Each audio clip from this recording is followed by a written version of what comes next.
This episode is brought to you by FX's The Beauty Official Podcast. Join host Evan Ross Katz on the official podcast for FX's hottest new series, The Beauty, taking you behind the scenes with its amazing stars as they discuss the show's most jaw-dropping moments. Featuring Evan Peters, Anthony Ramos, Jeremy Pope, Ashton Kutcher, Rebecca Hall, Bella Hadid, Megan Trainor, Isabella Rossellini, Jessica Alexander, and Ari Grainer. Search FX's The Beauty wherever you listen to podcasts. You just now tuning in. I do this every Monday, Tuesday, Thursday from 8 Central Time, and every Wednesday and Friday from 9:30 a.m. Central Time. If you don't get to tune in when I'm live, it ain't no worries. You can always come back and rewatch and re-listen to the couch. We are literally on season 5, okay? Literally. So that means you got a lot of catching up to do. Catch up. Before we go on, I do want to give a moment of silence for the ones who didn't make it here today for whatever reason. Someone that you love is not here. Someone that I love is not here. So let's give this moment to them.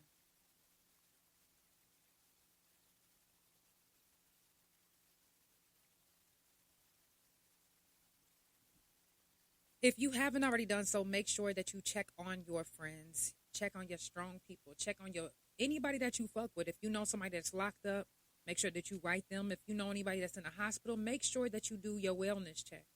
Because when I tell you that those doctors, nurses, and hospitals really be doing a lot of shit and getting away with it, they be getting a lot of shit and getting away with it.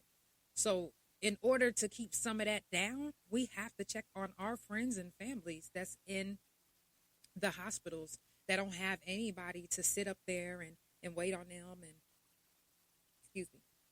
and ask the doctors about, what are you giving them or anything. So we have to be the advocates for the ones that's in the hospital, period. We got to be the advocates for the ones, really, y'all already know how I am. Be the advocates for the ones who can't be the advocates for themselves, period. Also, today I am wearing Bertha B's music shirt, and on the back is her. I'm gonna show y'all before we get off.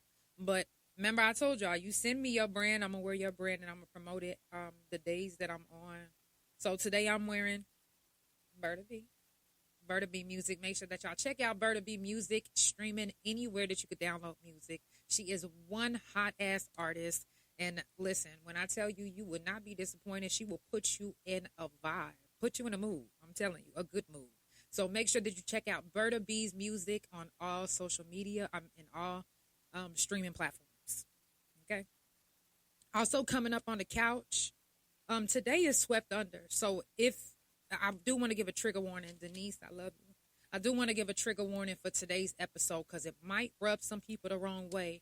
But these are things that need to be talked about. Some of y'all might be scared to talk about it, but I'm not. So we're going to talk about it today. Again, trigger warning. Coming up tomorrow is going to be Shroom Talk in February. January the 30th is going to be Fuck Fentanyl. So, and then we're going to roll into February, and the first week of February is going to be Prison Jail Felon Talk. So if any of these subjects resonate with you, you're more than welcome to come sit on the couch. Coming up on the couch, this Thursday, we got Colette. Super excited to have her on. We're going to have some deep discussions about relationships and having kids and, taking one person out of the relationship and how it affects the kids. So we're going to talk about that. February the 9th is going to be Sickle Cell Talk, and Sickle Cell Talk is going to be with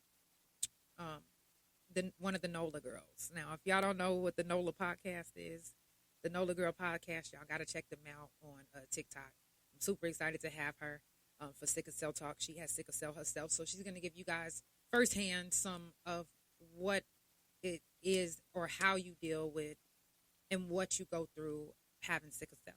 So I'm super excited to have her on. Also, February 20th, we got G coming on. He is a Oklahoma City artist, a rapper. So if you look on the page, I did post him. And anybody that's coming up on the couch, except for Colette, I didn't post hers yet. Make sure that you check them out. It's all about love, support, good vibes, and positive energy. So check them out. I'm just saying. Like I said, trigger warning. We're going to jump right into it. I really don't like I said, this has to be talked about. Swept under, for those that don't know what Swept Under is about, Swept Under is discussing the families that literally had to sweep under the rug child molestation or abuse. And it doesn't have to just be sexual abuse, physical abuse. A lot of times there are children that are being badly beaten by their parents. And because of how they're raised, like you can't tell. You're not supposed to tell nobody what's going on in the family. You're not supposed to tell people what's going on at home. So that's why a lot of abuse gets swept under the rug, because we have to be this strong person. We have to be this protector of the family name. It causes long-term trauma.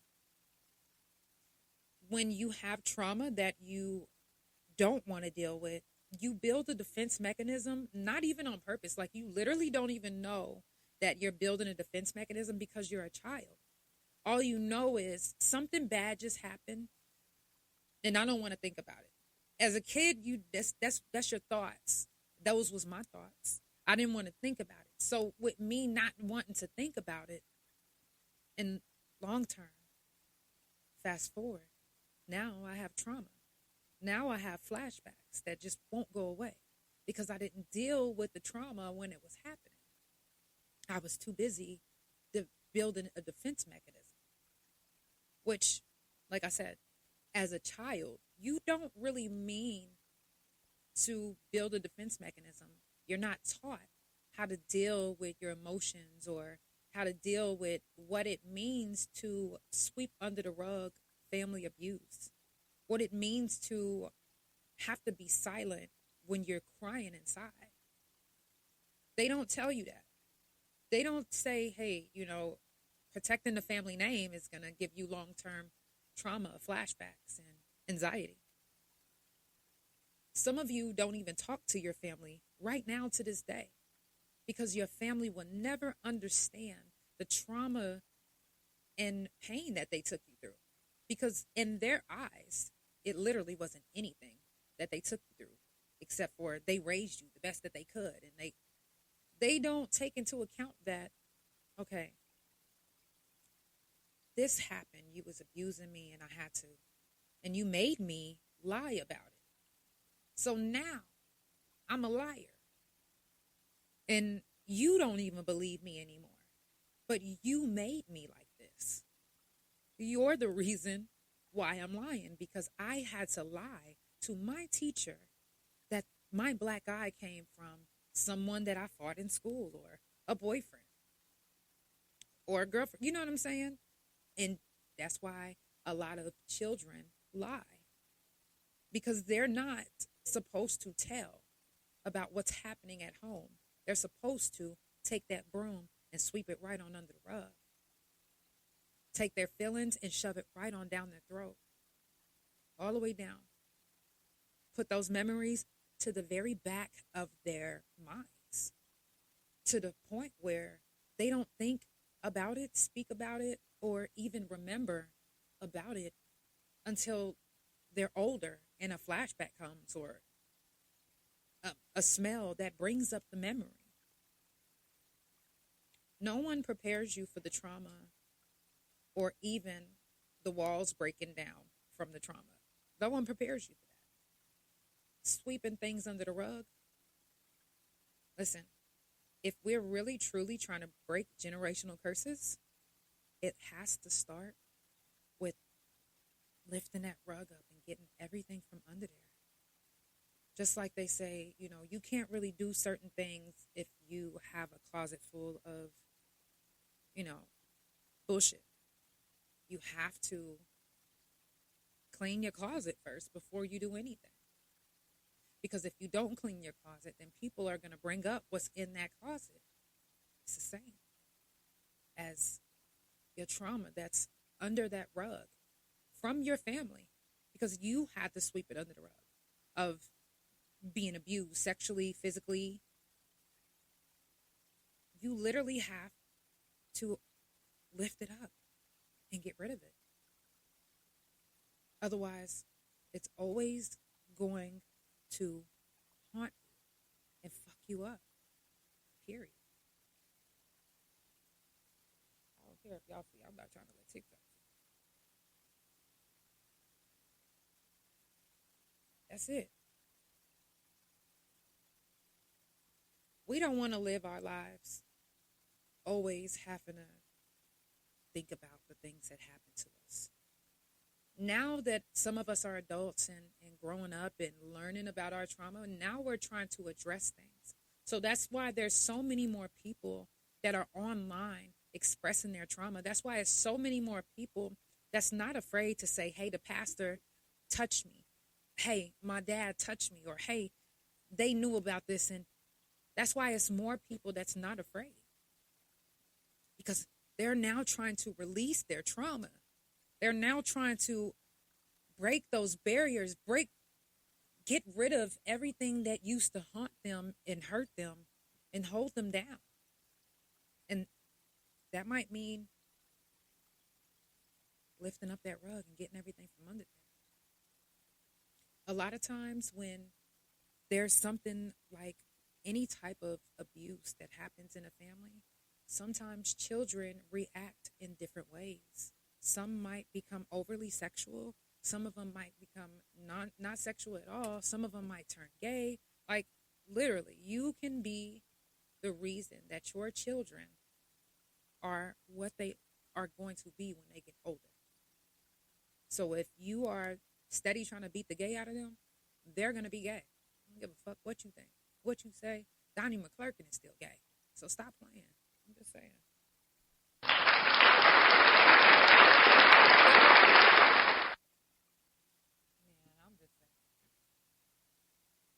And it's really sad because a lot of us, we want to be, healthy or have healthy relationships, but you cannot have a healthy relationship if you are not dealing with the trauma that you have been hiding and sweeping under the rug. Y'all still teaching your kids right now to sweep things under the rug. Because if you are the type of person that believes that, hey, if this happens at the house, whether you've been touched or not, you can't tell nobody. That type of behavior right there, that's where it starts. That's where it starts. You are being just like your family. You are being just like your parents. And their parents was probably the same way. But now now the kids, if they be in touch, like I said, they taking matters into their own hands. Now, I don't condone shooting somebody. And a lot of times when people hear my story about when I went to prison, again, I'm not saying it to brag, but I couldn't, as a child, get out of my head being sexually assaulted. I couldn't get it out. So I felt like I had to take matters into my own hands. And again, I'm not saying y'all go do it, but it happened.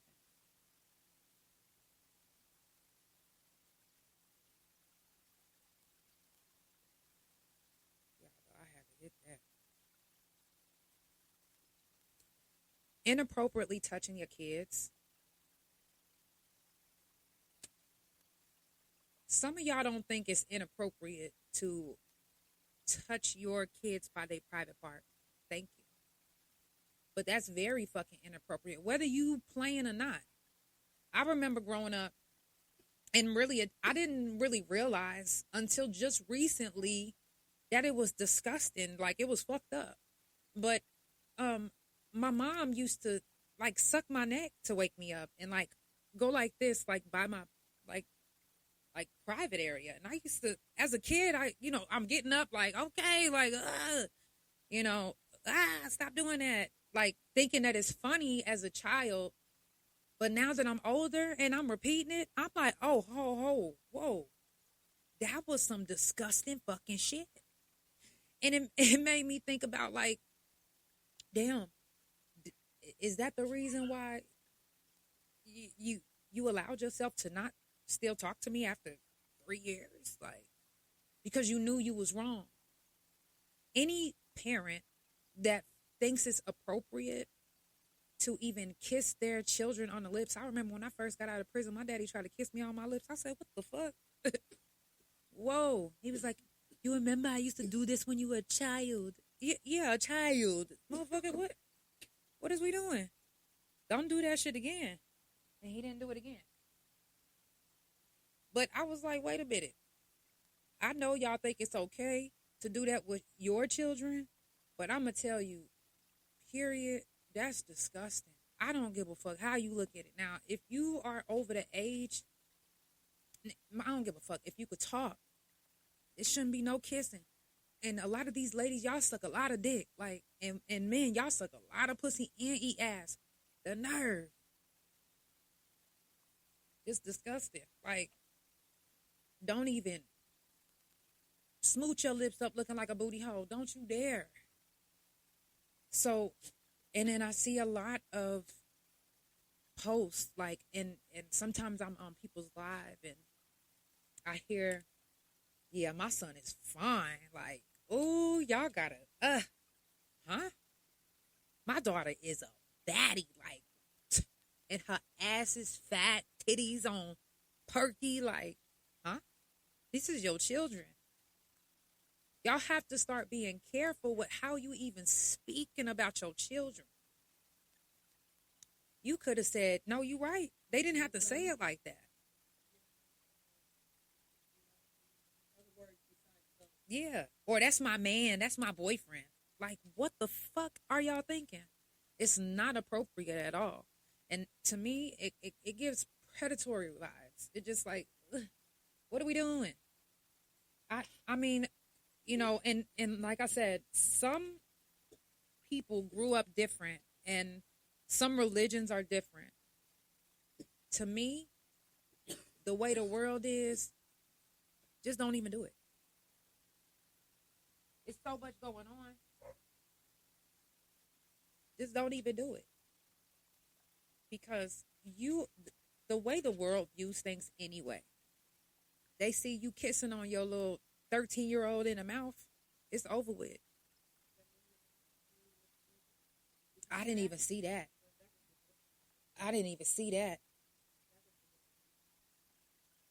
And it was a young lady that actually just got arrested, or I think she just got sentenced because her man is locked up.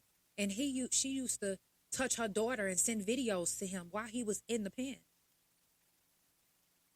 It's parents like you that, this is the thing, is she's our age. Ain't no telling what her mom and dad did to her. Ain't no telling. Y'all have to stop trying to make it like your kids is.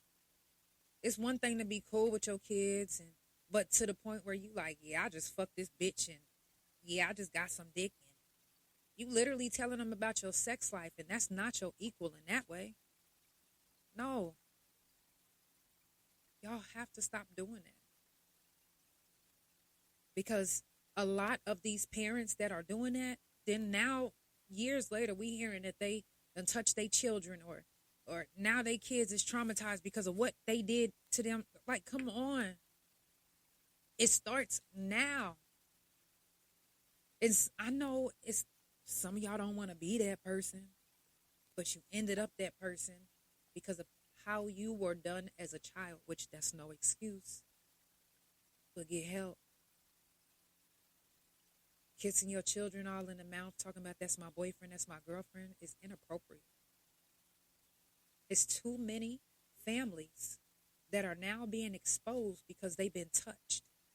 And it's too many kids that aren't brave enough to tell that they're being touched because they were taught to sweep things under the rug. They were taught to protect the family. And protecting the family means I can't tell that my Uncle Johnny just touched me. I can't tell that my father is sucking my pussy every night. I can't. That's what protecting the family means. If these kids don't feel even safe enough to tell anybody, it's because it's put in their head that, and then society don't make it no better, because when someone finally is brave enough to speak on their story, y'all all in the comments like, man, why the fuck you talk about it now? Why is it still bothering you? And why is it still bothering them? That's wild. It will never go away. No matter what. There's not enough counseling in the world that can make a flashback just stop. There's not a big enough Zoloft pill that'll get rid of the anxiety of just thinking about what happened to you, or nothing. The best thing you can do is try to talk and let it out, because holding it in and continuing to sweep it under the rug, that'll drive a motherfucker crazy. That'll make a motherfucker suicidal. It'll make a motherfucker stand off from everybody. They don't even want no friends. They don't want a relationship. They don't want nothing. Nothing.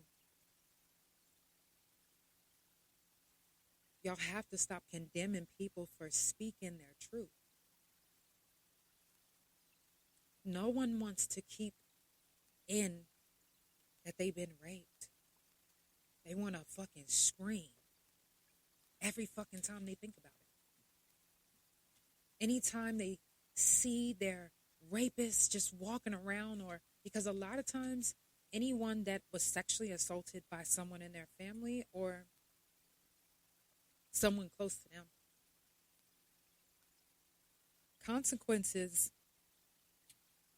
didn't really follow. Or if it did, it wasn't enough. It wasn't enough. It wasn't enough to make us feel comfortable, to make us feel strong enough again, to make us feel that's not what makes us feel strong. But that definitely doesn't help.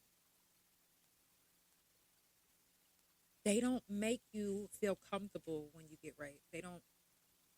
I'm talking about if they was arrested. I'm talking about the government. I'm talking about the legal system. They not making us as rape victims want to tell on who did anything to us, because what is happening to them? Y'all are actually giving more time to people that get caught with drugs. So how does that make anyone feel? Children that are in the system right now being raped by the DHS workers, the ones that are supposed to protect them. They are raping them. And who's going to believe them? And who can they tell? And what are y'all going to do about it? Nothing. Because you haven't done anything. There's known rapists. And the most they have to do is maybe 5 years and register as a sex offender. Maybe. Maybe not. How is anybody supposed to feel comfortable? I just pray that if you've ever, had to deal with sweeping family trauma, family abuse under the rug, that right now that you're dealing with it, and that it's getting easier and easier by the day. Because sometimes you have to cut everybody off, even family, to try to figure out, what really happened, or was I tripping, or are these dreams, or is this nightmares, or is it real? Because you really never know whenever you have the same family that told you to sweep it under the rug in your ear telling you it's not true. How can you ever find out the truth about what happened to you and the trauma that you have to put behind you as a child if the same family members that condoned it or was there when it happened are trying to tell you that you good, nothing happened. Or change the subject to the point where you forget. Or convince you that protecting the family name is more important than addressing the fact that you were molested. Protecting the family name is the most important rule. It's embedded in all of us. That's why a lot of families go right under the radar of people not knowing what they've done, who they really are. Some of these people are pastors. Some of them are president, leaders.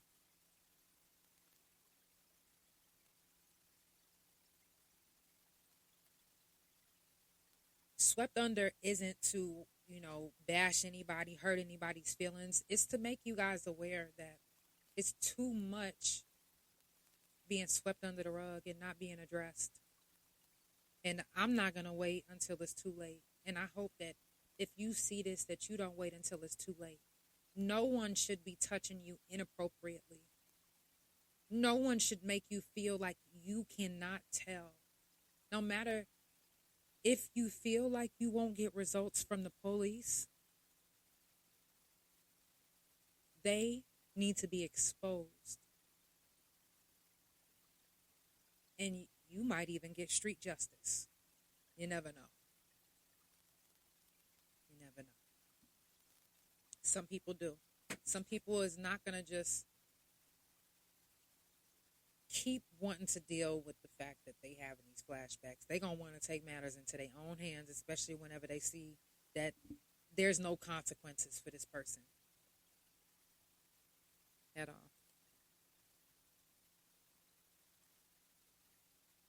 A lot of the ones that are overly sexual right now that are 90s and 80s and 70s babies, like I said,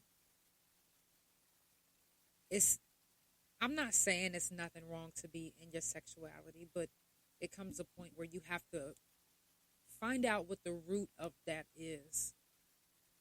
And sometimes when you find the root of where your sexuality really comes from, it's actually pretty scary. It's like, damn, that's where it came from? That's disgusting. You will be disgusted. And it's not your fault. It's not any of our faults. Especially if you were one of the ones that were subjected to have to sweep things under the rug. It's not your fault.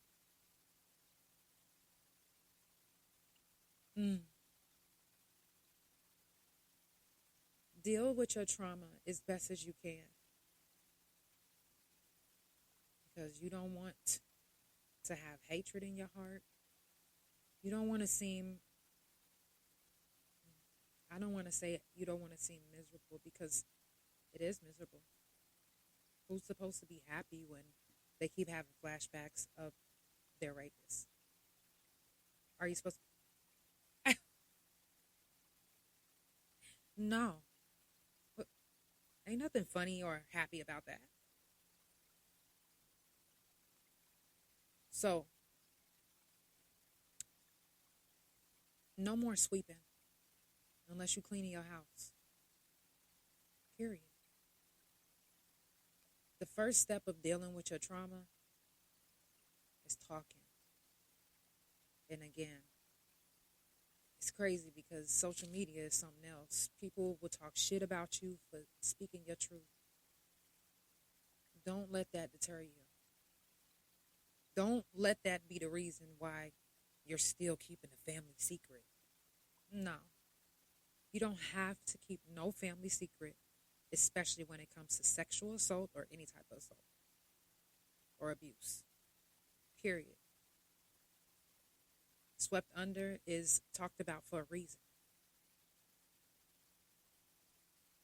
Some people might not like it, but it has to be done. I speak my truth. I'm literally just now still, like, right now in 2026, things are just now coming back to me for me to remember. And again, like I said, it's scary. It's scary as fuck. When you having these flashbacks and memories, no. It's not what I want. And I know it's not what you want. You know. So, if you just now tuning in, it's the Couch Chronicles, where it ain't no fucking limits. I do this every Monday, Tuesday, Thursday from 8 Central Time, and every Wednesday and Friday from 9:30 a.m. Central Time. Sometimes I do go live a little bit early. I will be posting if I do. Make sure that you follow and subscribe to the page. That way you never miss a beat. I'm just saying. Mm-hmm. You ain't gonna never miss nothing if you are subscribed and you got the post notifications on.